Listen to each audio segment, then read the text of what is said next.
Hey guys, what's up, what's up, what's up? This is round two. Excuse me. I already deleted the other video off YouTube. Thank you guys, Ola Joe, for letting me know that there was no sound.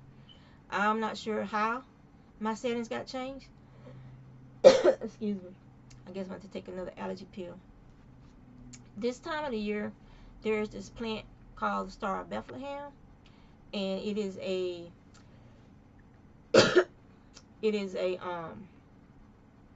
like a nut, a tuber, bulb, and it is prolific spreader.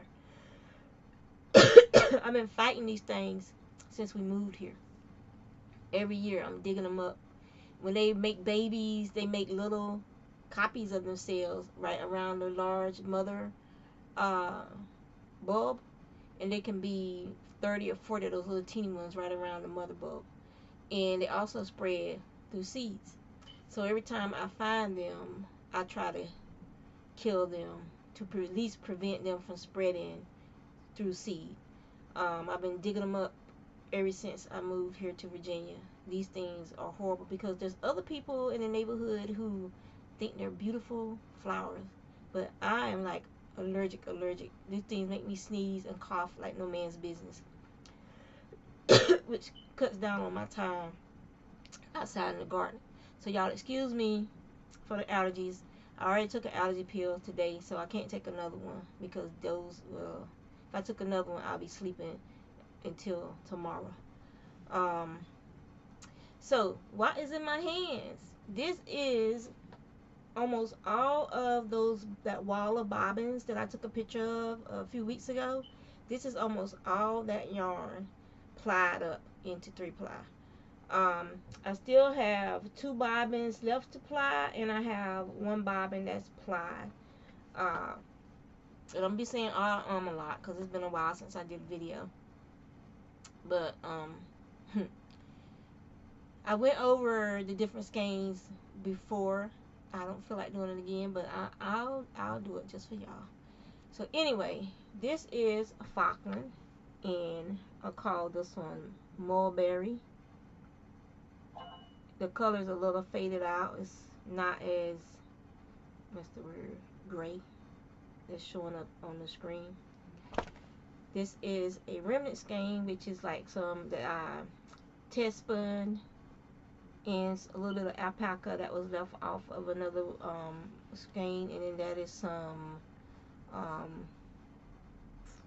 white rambouillet that I spun just to test it, see if I wanted to spin a bunch of it, and I didn't. I want to dye it first.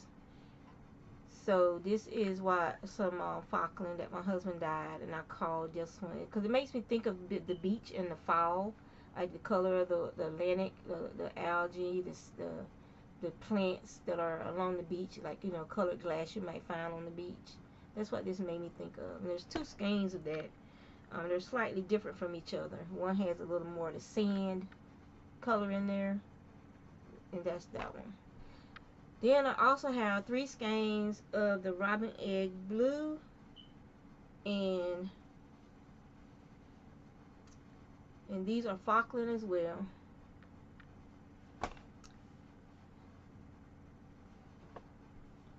Then I have a remnant skein, which is a little bit of everything. This is on purpose remnant skein. It has some of the sea glass or sea colorway. It also has some of the Hobby Lobby, this stuff right here in it. And then I have, I think there's just three skeins of alpaca. I'm not sure which alpacas this came from. It was from a bag of alpaca that I had from Janice Windswept Farms when it was in business. I finally spun that up. It feels wonderful. Very nice. Came out very nice. This is a remnant skein of different wools. A little bits left over from the sea glass. You can see that down there. And this is some churro, I believe.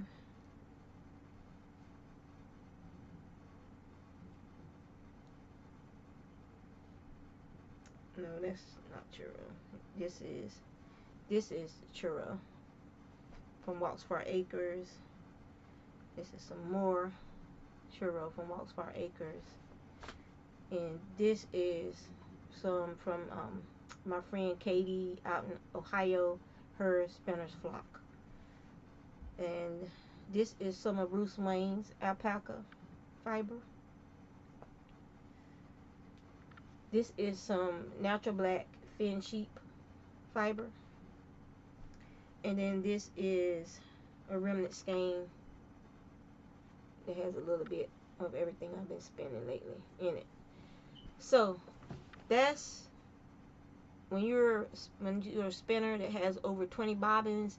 And what I do is I spin until all my bobbins except for 2 are filled, and then I start plying, and those 2 free bobbins I use to ply off of, and then I keep repeating that process until all my bobbins are cleaned up, empty, and then I start all over again. So I can get anywhere from 24 or 5 skeins of yarn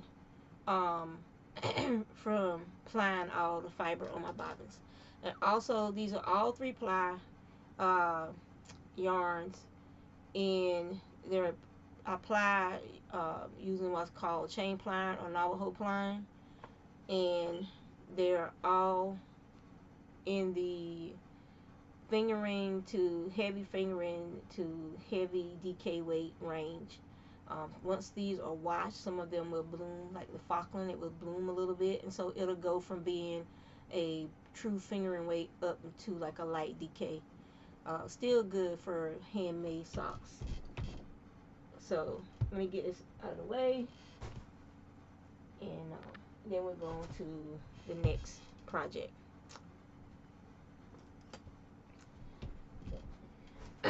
So I've been spinning that sample that someone sent me, and I'm almost done. So I've been taking the drop spinner with me to work, and I've been spinning that. There's about a ½ ounce, if that, left of that to spin.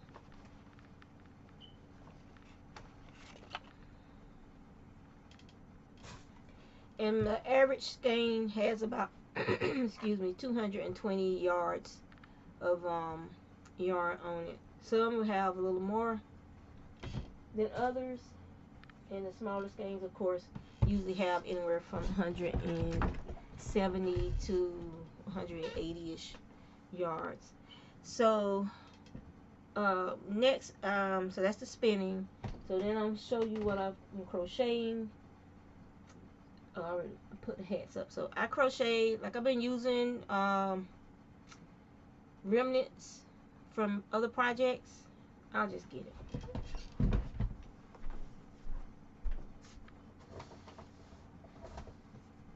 So I already put everything back because I didn't think I was going to be redoing this video. So I've done all these scrap hats. There's 2, 4, 6, and 8. So I've done 8 scrap hats from yarn from other projects, such as this. Let me move this out of the way now. Like I finished. These are knit. These are a 1x1 rib, and this is a Hobby Lobby. No, this is a Cascade Hollywood. I think it's called Hollywood, the yarn. I don't know if you can see the sparkle in it, but it sparkles in the black and the red. And I know these look small, like, oh, ain't no way nobody. No, it's a 1x1 rib. So that's knit 1, purl 1. It's 38 stitches. I knit these on a size 4 knitting needle, and I'm not sure. I'll have to look at my little cheat sheet, which is over here,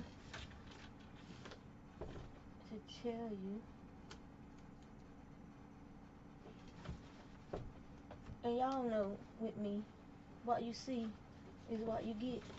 I'm not everything. The only reason I'm redoing this video is because for some reason my settings got changed on my camera and it was unchecked, like the record with the audio. I have no idea why. I've never not recorded with audio, so maybe it did an update or something. So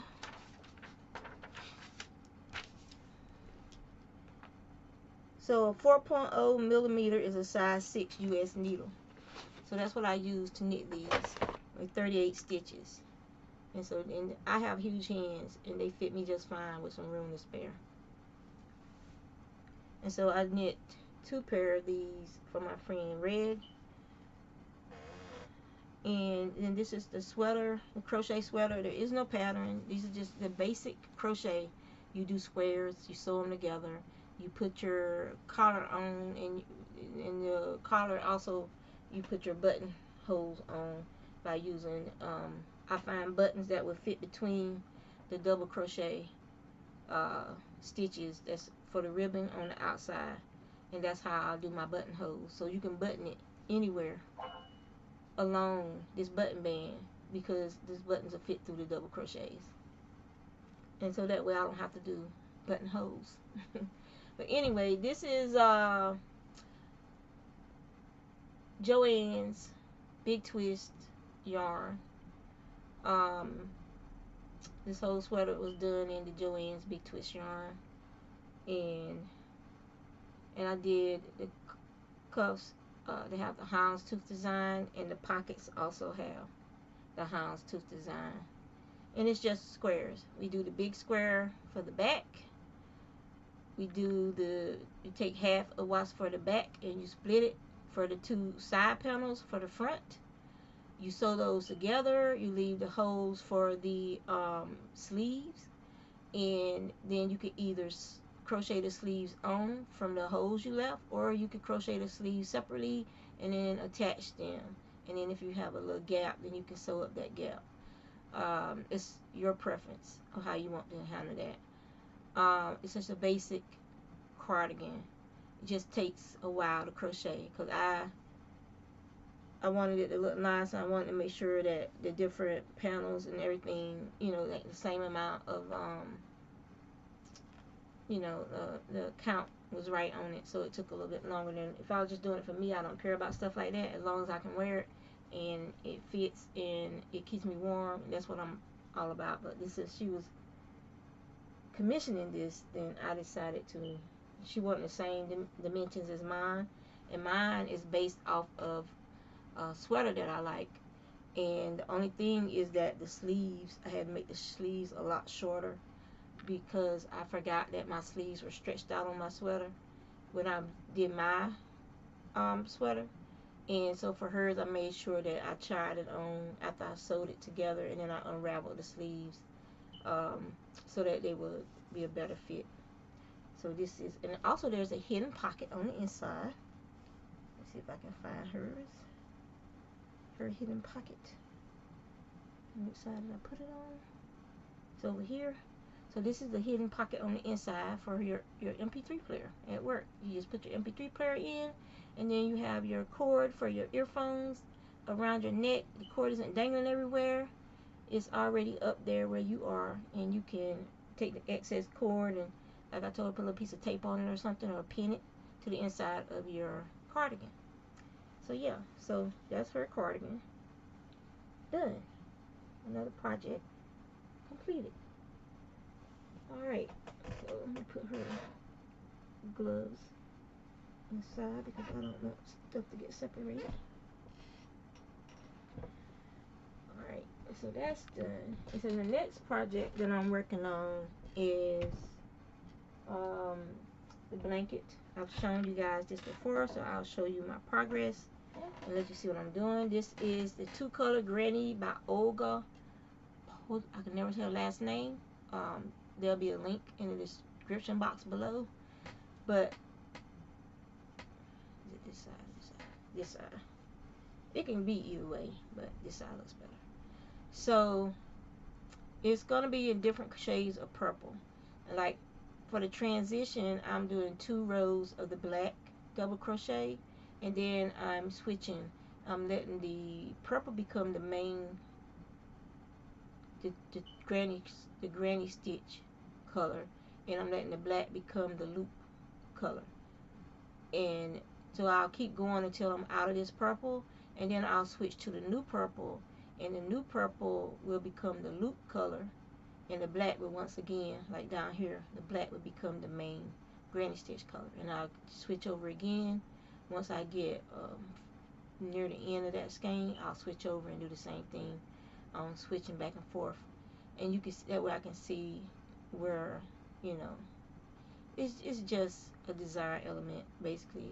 It's, you know, just taking someone else's pattern and then making a little bit of it your own. So basically you end up with this square around the square. It's separating each section. So I'm working on this. It's going to end up being a king size, so it's going to be a while. It'll probably be Christmas or so before I'm finished with this sucker. And so that's the current crochet project. I'm doing those hats as like cleanser projects in between crochet projects.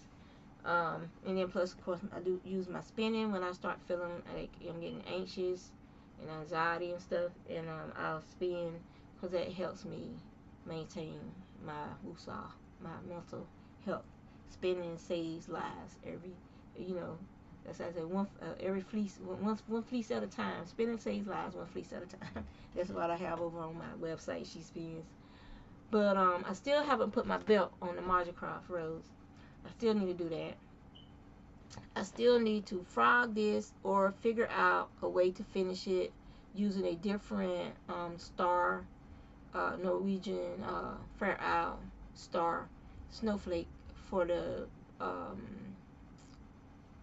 because I cannot find that pattern. I have taken any book, anything that I've touched in the last several months, I've taken it down, looked through it, and that pattern is not there, which Chunk Chunk likes tearing up pictures and stuff she finds. So it's possible that she took it out of the project bag this was in, and then she colored on it and she threw it away. So that pattern is lost. So I'm going to either have to frog it or find a different snowflake and use that snowflake to do the design that goes on the back of the hand for those fingerless gloves. Actually, I think those are supposed to be mittens, not fingerless gloves. It was a Mary Maxim kit. So if anyone has a Mary Maxim kit that has the red and gray, what is it?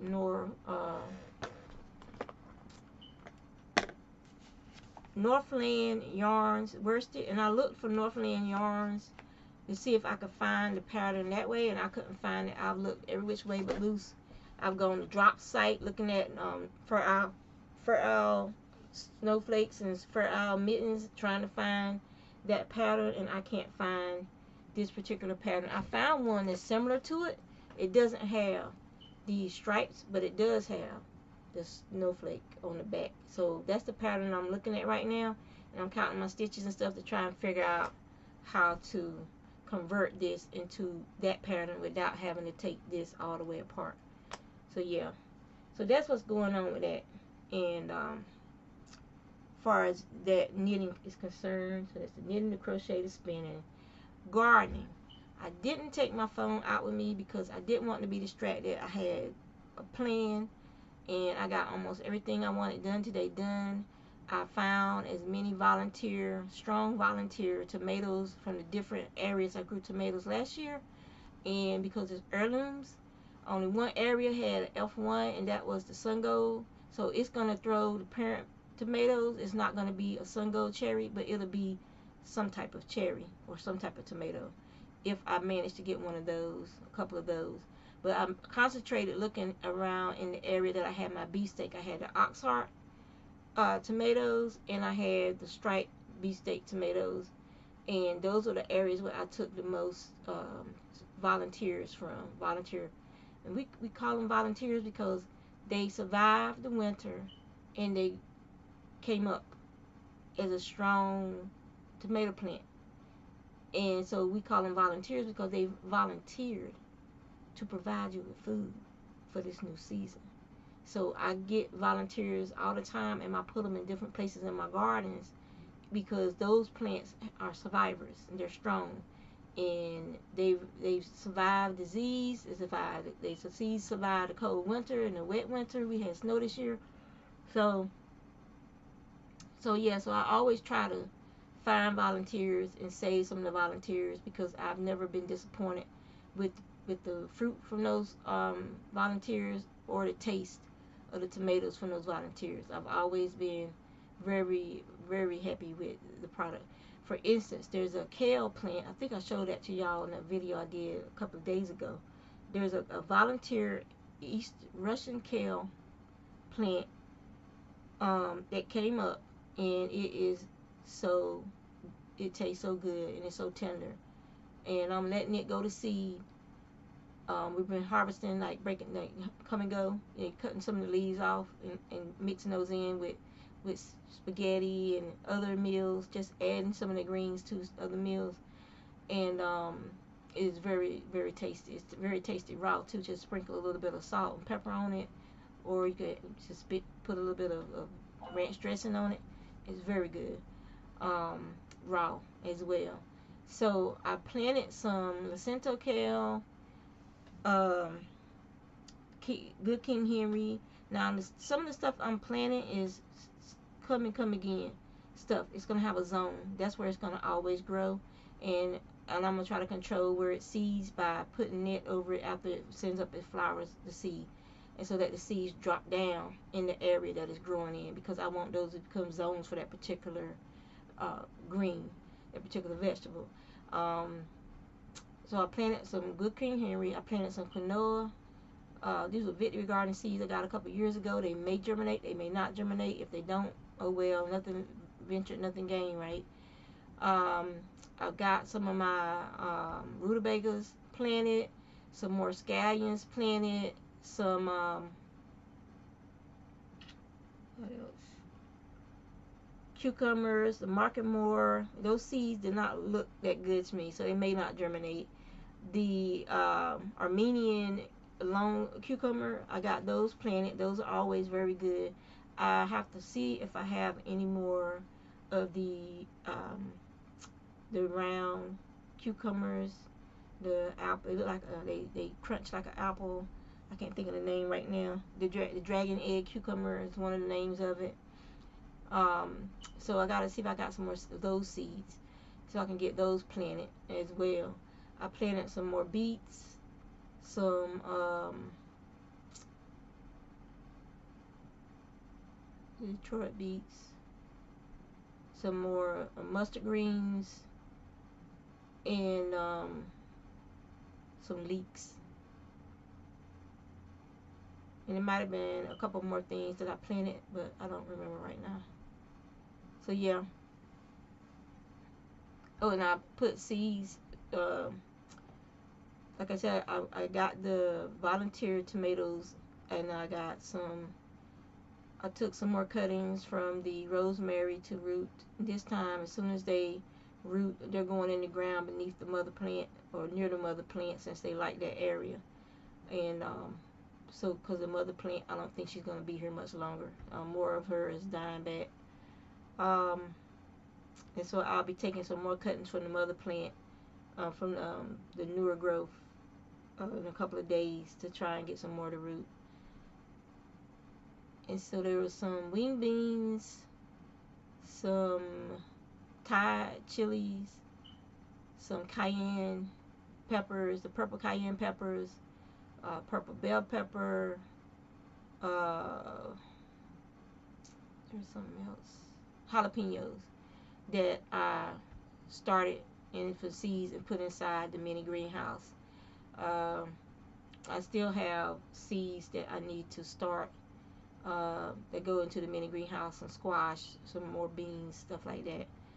And I also have some skirret and some other root vegetables where they're going to seed themselves. Sea kale, that's one of the things I planted, so they can seed themselves in the area they're growing in, and that's going to be their zone. Because like I said, I'm trying to plant stuff that's going to come back every year. I don't have to keep buying seeds. It's going to reseed itself, and I can basically, I feel like making some greens, mixed greens. I can just go out there to that area and pick some of this, pick some of that, you know, whatever.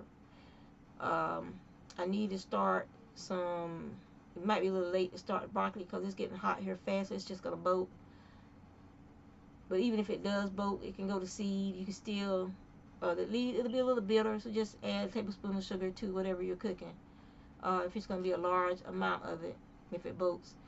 Now, this is the thing that upsets me about people who grow broccoli and who grow Brussels sprouts and stuff, and they're only looking for the fruit. The leaves on these plants are very, very tasty, very filling. It's if anything, you should be growing them to harvest the leaves on the plant and freeze the leaves for soups and salads, or just a pot of, just like you cook a pot of collard greens, you can cook a pot of broccoli greens.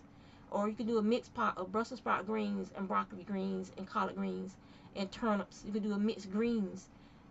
These greens are very tasty, very, very tasty. Same thing with kale. You can add kale to other different mixed greens and stuff. The greens on the rutabagas and turnips are very tasty. You just don't cut them all down. You still want your roots to develop. You just cut and come again. Just like when you do the mustard greens, you cut and come again. So stop wasting your broccoli. Don't let those bottom leaves turn brown and then you got to take them off the plant and add them to your mulch. When they're still nice and green, harvest those bottom greens and cook them. You know, you can stir fry them with some butter, salt and pepper, a little bit of curry, and maybe a chopped onion in there with it, some bell pepper, and you got a meal in itself. Stop wasting your greens. I'm like, when I see people and they're just, oh, I'm just my purple sprout. What about the rest of the broccoli plant? That is way more food than your purple sprout and broccoli, those leaves on that broccoli plant. So yeah, stop wasting your food. So I have 2 bags of the Jerusalem artichokes that I have to figure out where I'm going to put them at, because the people never showed up to pick them up. And I went to the Navy Federal area twice so that people could just come and get them. And I sat out there for, you know, a couple of hours and no one showed up to get them. So I'm just going to put them back in the ground. I mean, that's free food. I was just moving them out of my main garden areas because I didn't realize how much they love my soil I've been working on over there. And so I moved them out of the main garden area and put them around the edges of the garden where that soil needs to be broken up. And those, just like potatoes, they'll help break that soil up in those areas. So that's pretty much, oh yeah, drawing. So my granddaughter Luna likes to do directed drawing. So that's what we've been doing. She finds a video and then she and I draw what's on the video, and or I improvise sometimes because I I added a carrot to the heart. And I was using a pen, she was using a pencil. She's like, Grandma, you can't erase. That's the purpose. I don't want to be able to erase. And so this is a little spring thing I did to tell people thank you at work. So I made copies of it. And then we also did the candy corn and the Stanley Cup as our directed drawing. But yeah, so I used to just do it on loose paper, but I was like, I could be filling up that sketchbook doing her directed drawing exercises with her. And so that's what we've been doing with directed drawing, which is, it's really fun. She's for her age, she'll be 6 in May. So can y'all believe Luna is gonna be 6 in May? Drini, can you believe that girl gonna be 6 in May? Yeah. So I was babysitting her and her little brother last night, and yeah, so that's what we did. We mostly drew while we waited for her mom and them to get back from the wedding we went to.